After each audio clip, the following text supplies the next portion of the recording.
Good afternoon. How is everybody doing on this lovely, lovely Saturday? So I'm actually doing something a little different today. I'm actually using Streamline to create this live broadcast onto YouTube. I will post this to my Facebook channel once I have finished with this broadcast, this live, whatever you want to call it. Um, so my channel for this is going to be called Chronicles of Silver. But today we are going to go over a little history of U.S. money, and also are going to go over silver and U.S. coinage throughout the years. So to start off, in 1913 is when the Federal Reserve was created. The Federal Reserve also amended the U.S. Constitution to include income taxes, which I consider illegal. Any type of taxes, they're just stealing money from the people. Another fun fact about the Federal Reserve Bank. It's actually not part of the federal government. It's actually a central bank.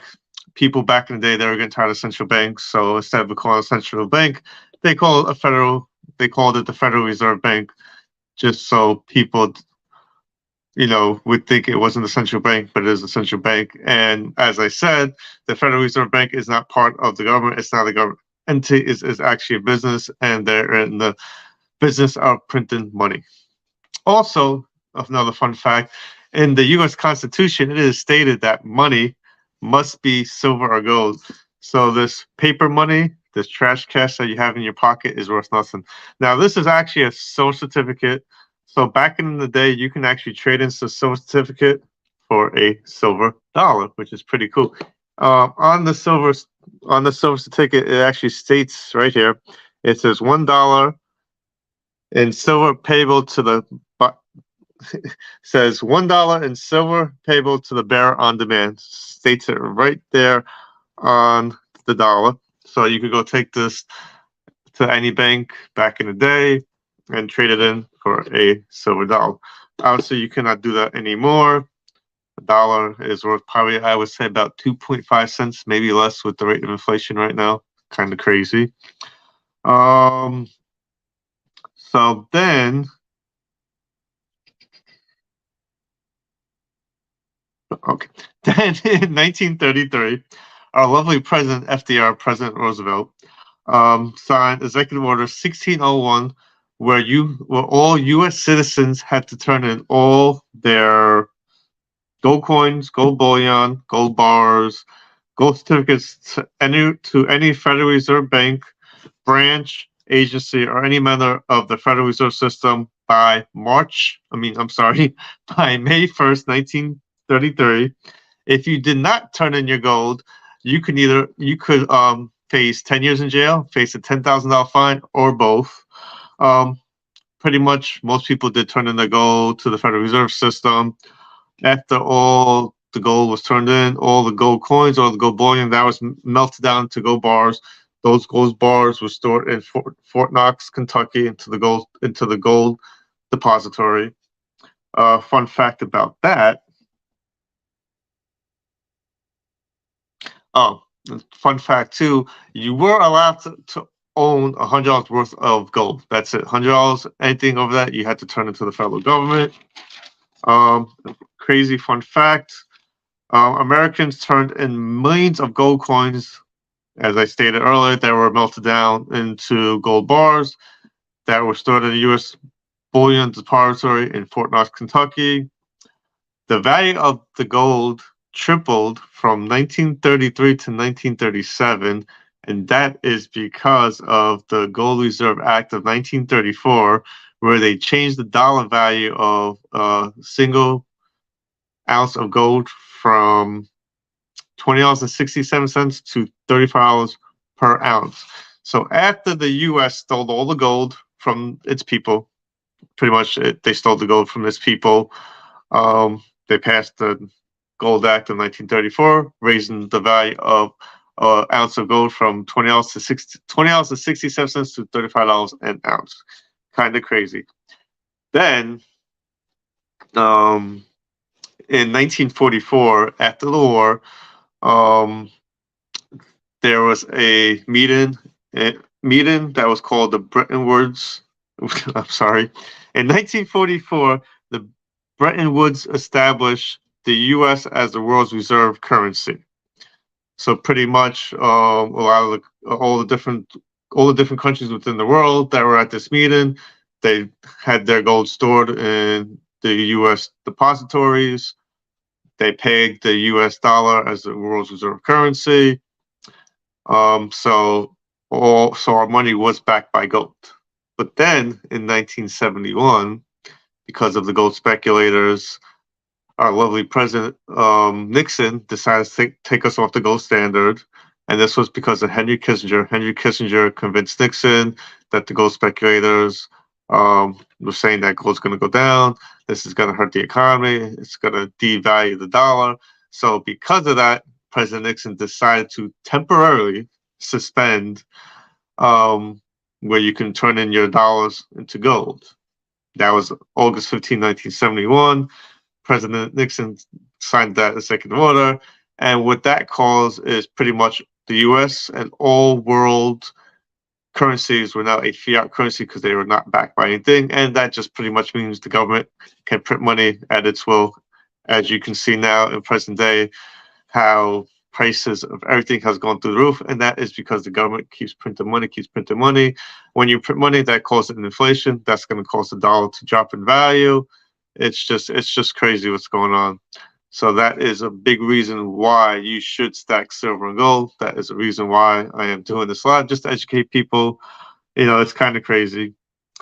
Then in 1974, one of our amazing presidents, President Ford, he re-legalized people to own gold again. So effective December 31st, 1934, U.S. citizens were allowed to own gold again. Pretty awesome. Then in 1965, the U.S. government decided to take all silver out of our coinage, making our coinage useless. All silver from 1964 or before contained 90% silver, 10% copper. It's also known as junk silver, or I just found this out a couple of weeks ago. It's also known as constitutional silver, which I like that name a lot better. Constitutional silver, as stated in the U.S. Constitution, all money must be either silver or gold. So as I said before, this stuff here is worthless. This paper, this trash cast, one of my mentors, Robert Kiyosaki, says is worth nothing. Oh, just a little disclaimer. I am not a financial advisor. I'm not giving out any financial advice. I am not a tax expert. I am not giving out any tax advice. Please do your due diligences. Please do your research when to purchasing, selling, buying precious metals, because there are risks involved. There are no guarantees with precious metals. Precious metals can go up and down, all depending on market conditions. Just want to say a little disclaimer, just to be compliant with the government, so I don't get in trouble. So it's pretty crazy. All right.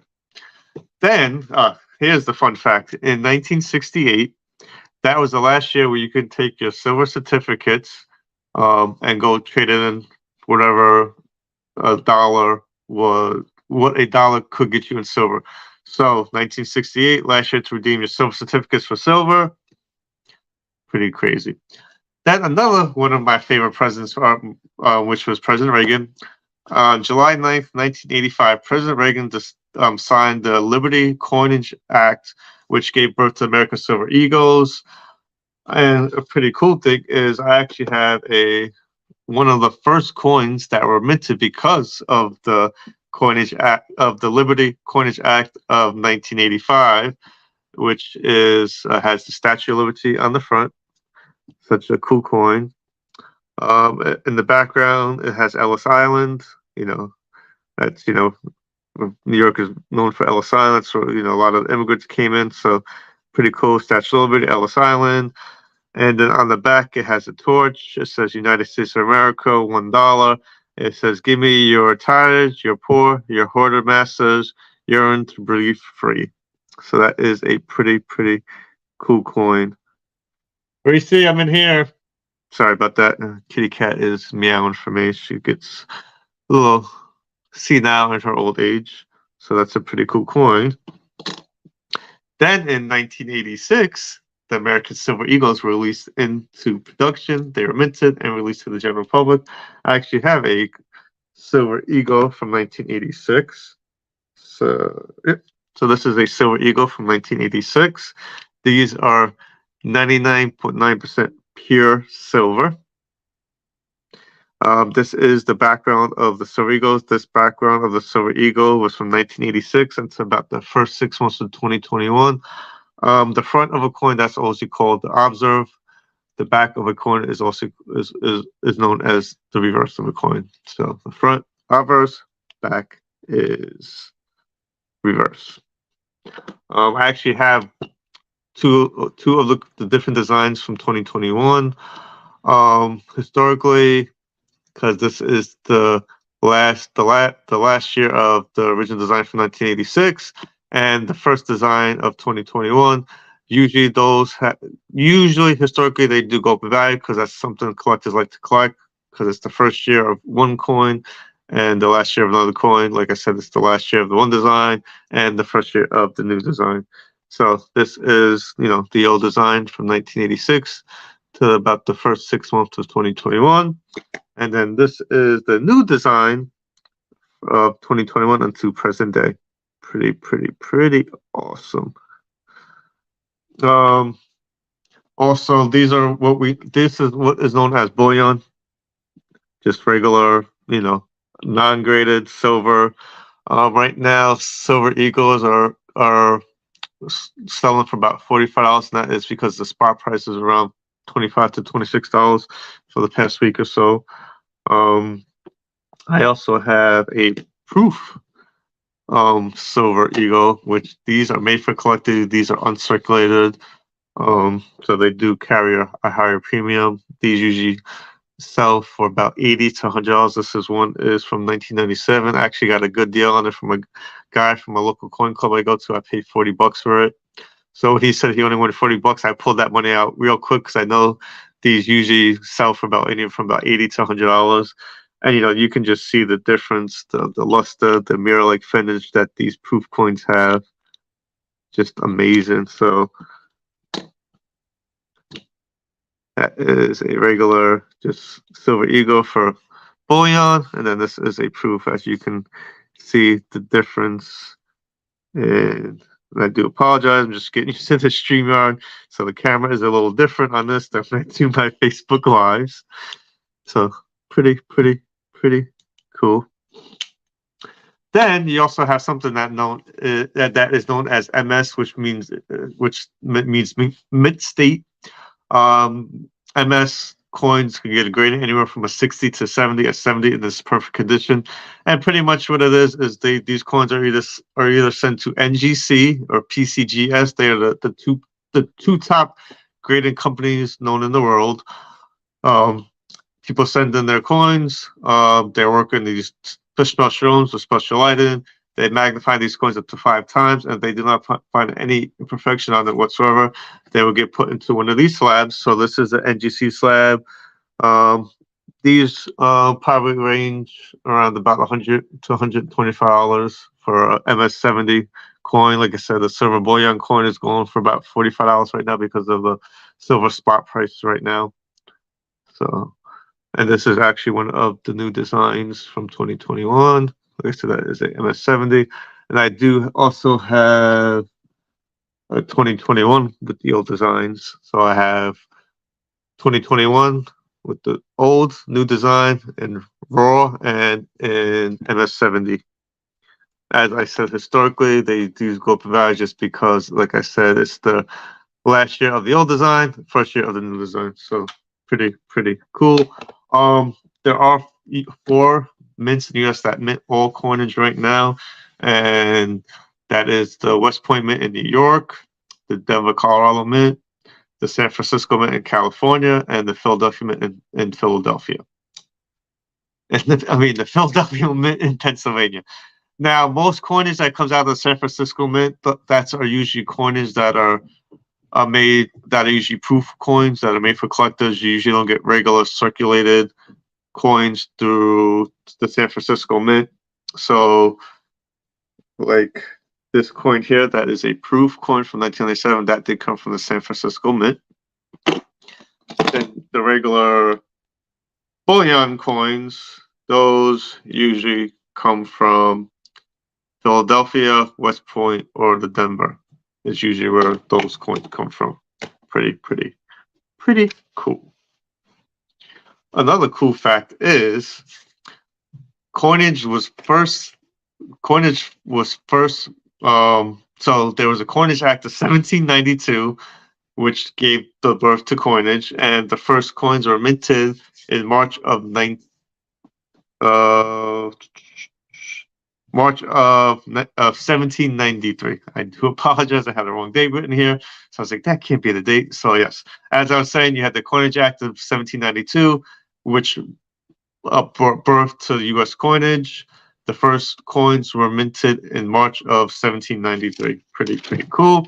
Now we're going to go through some different coinage throughout U.S. history, and these are all silver coins. As my channel is called Chronicles of Silver, I'm going to be talking about silver today. So the first coins that we have here, we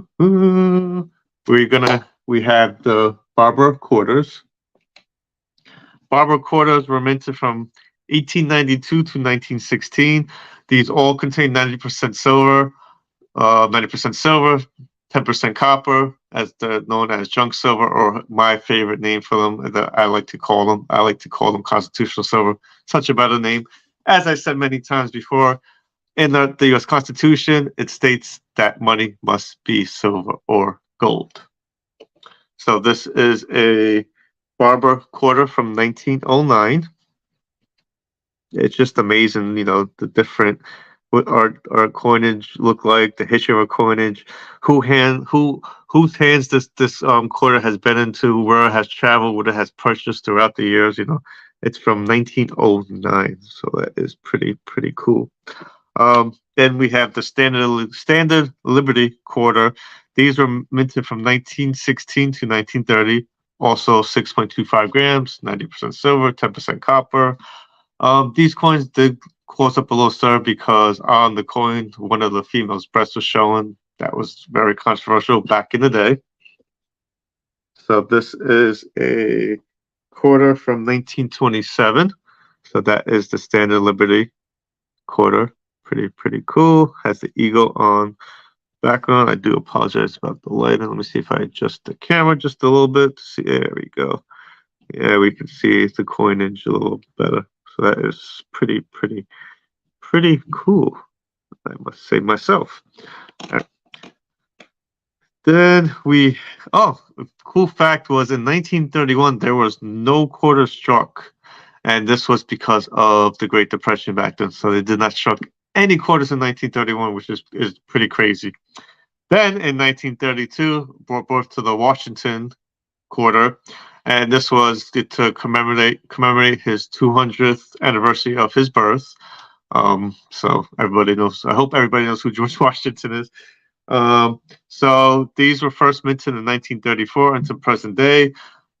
I'm sorry, these were minted from 1932 until present day. 1932 until 1964 is when they contain 90% silver, 10% copper, because as I said earlier, in 1965 is when they decided not to put any more silver into our coinage. So this is a silver quarter from 1944, and you all know what a Washington quarter looks like. You should have all seen this. So cool. Then I have a bicentennial quarter. But these are actually proof quarters. These are minted in San Francisco. These are pretty cool because these are 40% silver. So that is pretty cool. So, you have your regular clad quarters that are worth nothing, worth a quarter. Then you have the U.S. Mint that mints some bicentennial quarters in 40% silver from the San Francisco Mint. So this, in 1976 is when they minted these quarters for the bicentennial, and these are 40% silver. And they come in these cool little capsules. These are the original capsules from the U.S. Mint. I have a couple of these, and then on the back it has the drummer boy design.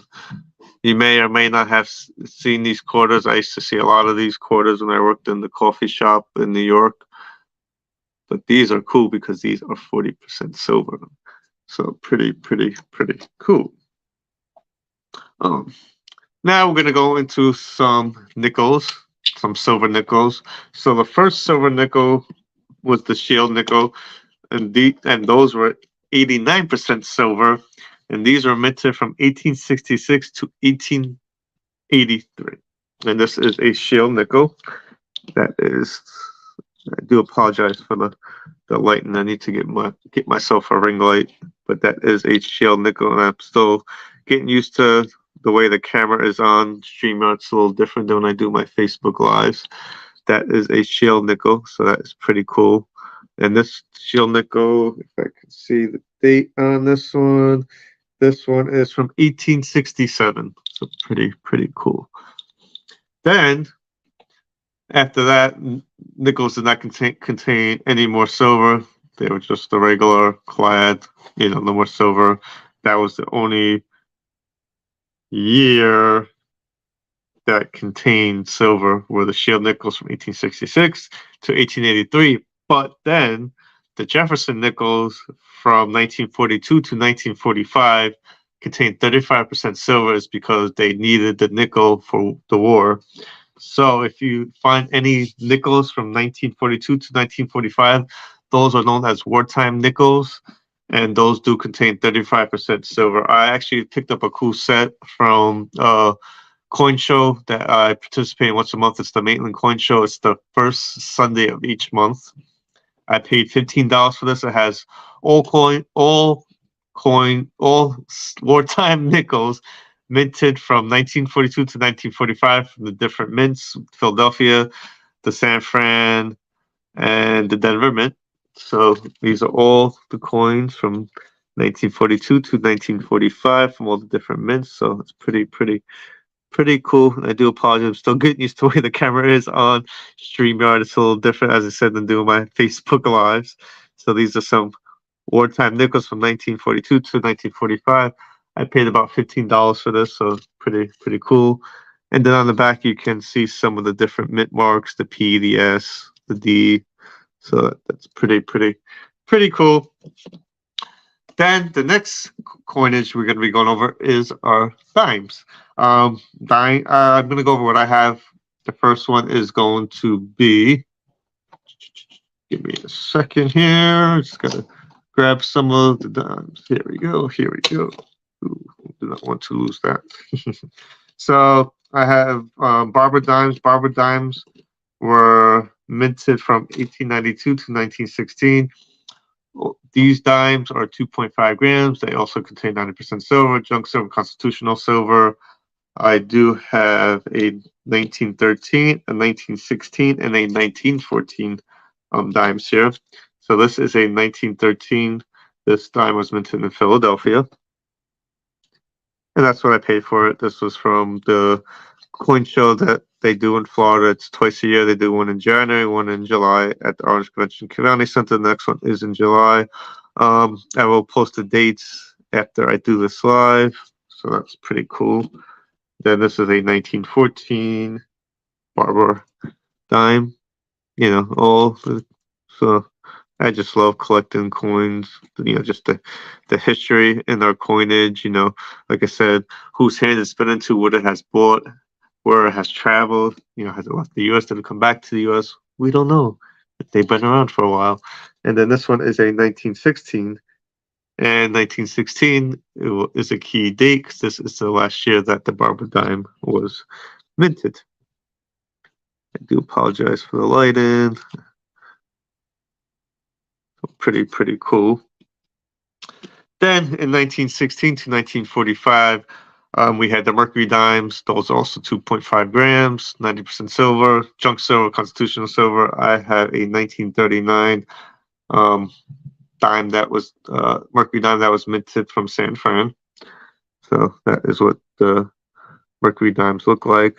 That is the obverse of the dime, and that is the reverse. As I said before, obverse means front. back is reverse. So pretty cool. Then we have what's present day. Everybody knows Roosevelt dimes.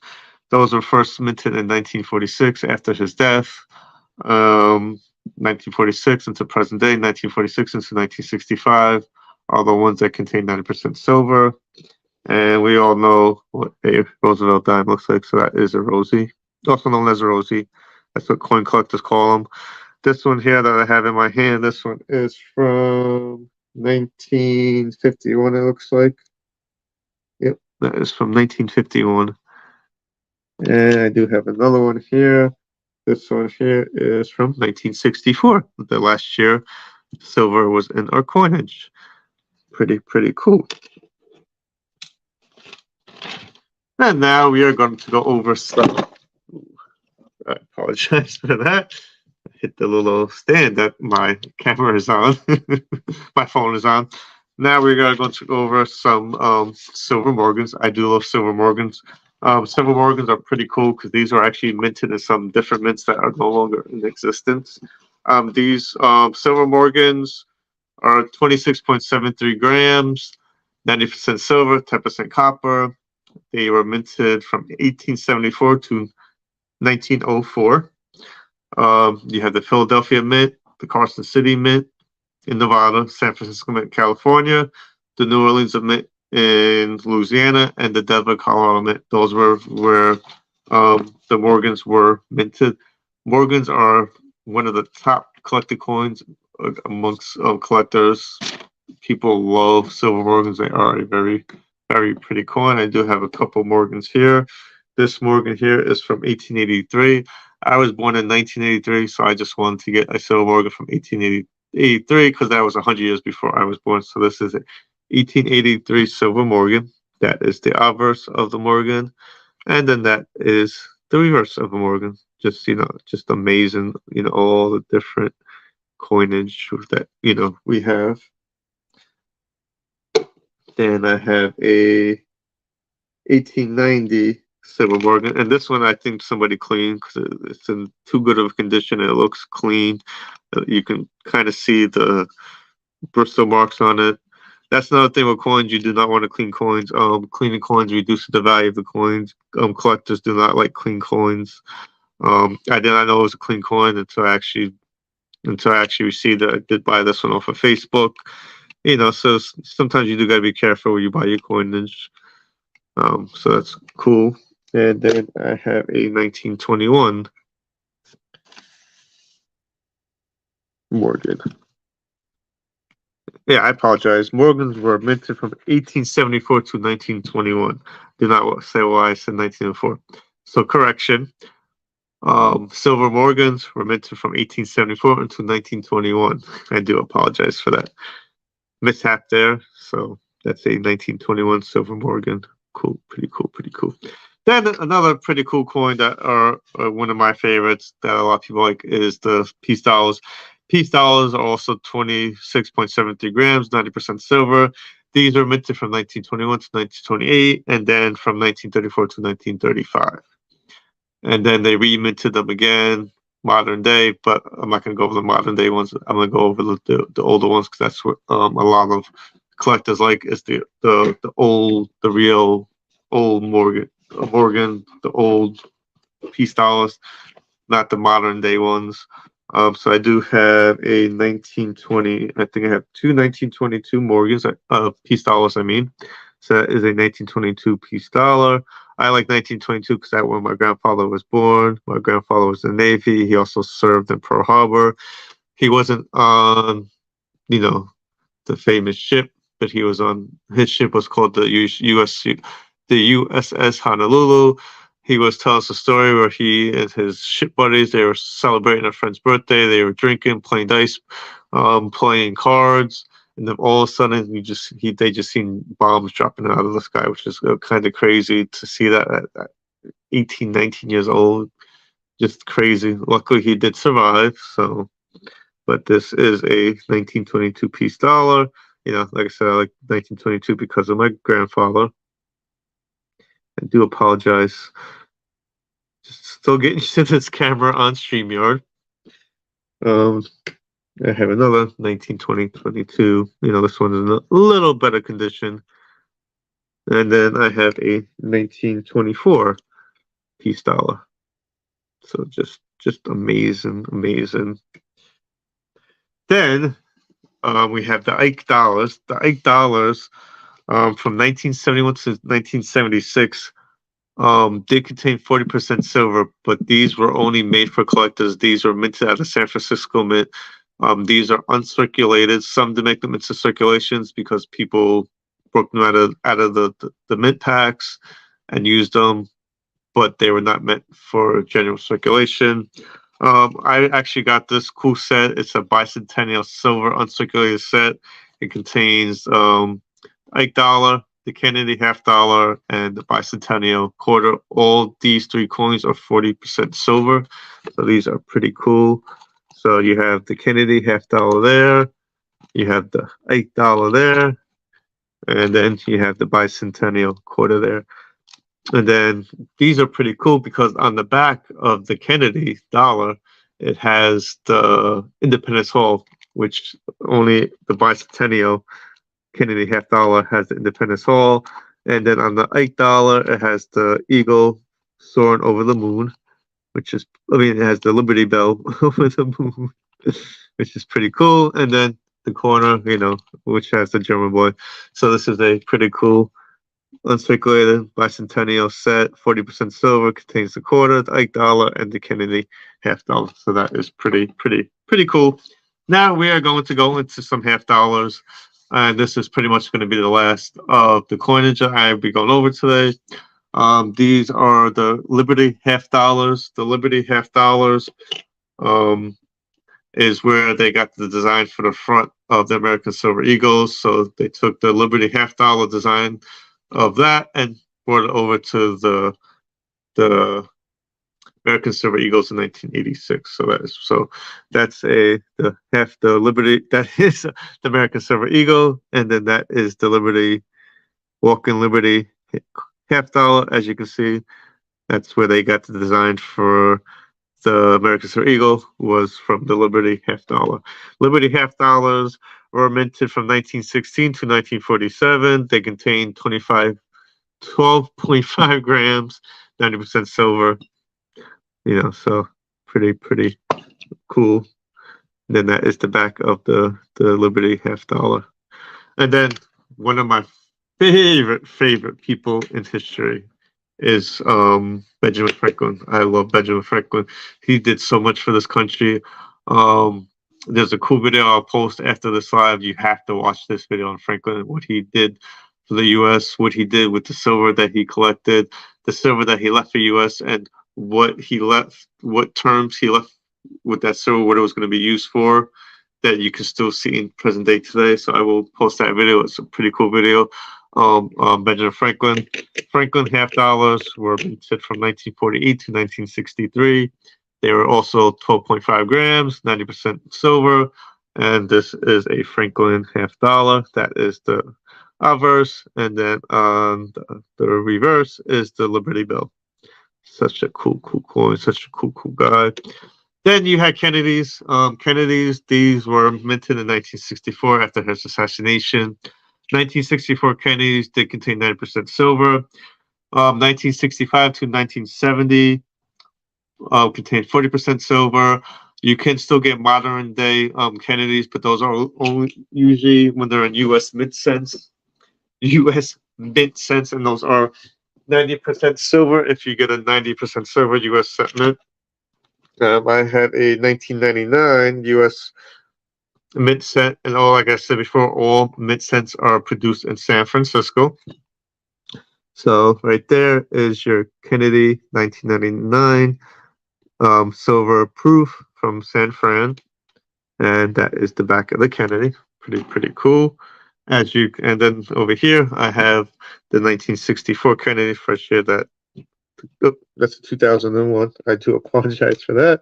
Here we go. This is a 1964 Kennedy half dollar. These are also 2.5 grams, 90% silver.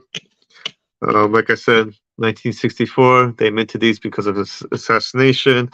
1965 to 1970, those are going to be 40% silver. And a year after that, it's just going to be a regular clad. I do have a 1974 Kennedy here on my desk, and this is just a regular clad. So this is worth 50 cents, just the face value. That's all. So that's all. I just wanted to jump on. I will be doing these at least once a week. Please follow my YouTube channel. It is called Live Life Now. I will post my channel after this live. I will also post the information about Franklin and what he did with his silver, which is a pretty amazing story. Please, please, please stack silver and gold. You need to stack silver and gold. What's going on in this world with the banks, financial institutions, with the government, where they keep printing, and keep printing more of this trash cash. Take your trash cash and turn it into real money, God's money, silver and gold. That's all I have to say, man. It's like get away from this trash cash. This trash cash, this stuff here, it's illegal. It's in the U.S. Constitution. It's stated money must be silver and gold. Why have all the big financial institutions? Why are the banks? Why are the governments hoarding silver and gold? Why? I'm not a doom and gloom person. I just see the writing on the wall. Most fiat currencies over the last 35 years, the US dollar has been on the fiat system since 1971. A fiat currency just means that it's not backed by anything. It has no value whatsoever. It's backed by what the government. It has value because that's what the government says. Like I said, turn your trash cash into real money, real silver, real gold. Let me see. Do I have a piece of gold over here? Yes, I do. Gold, real money, gold, real money, silver. Turn your trash cash into this stuff. If you need help, where to start, who to purchase from. You do not have to be rich to buy silver and gold. I'm just an average person, and if I can afford it, anybody can afford it. Just get with me. Comment on this live. Comment on the slide after I post it. Send me a text. Give me a phone call. Send me an email. Send me a DM. Find me on Instagram. Find me on TikTok. Find me on Facebook. Whatever you can do. Everybody needs to stack silver and gold. It's insurance on your money. And that's how I'm going to end it. Hope everybody has a great Saturday and have a great weekend.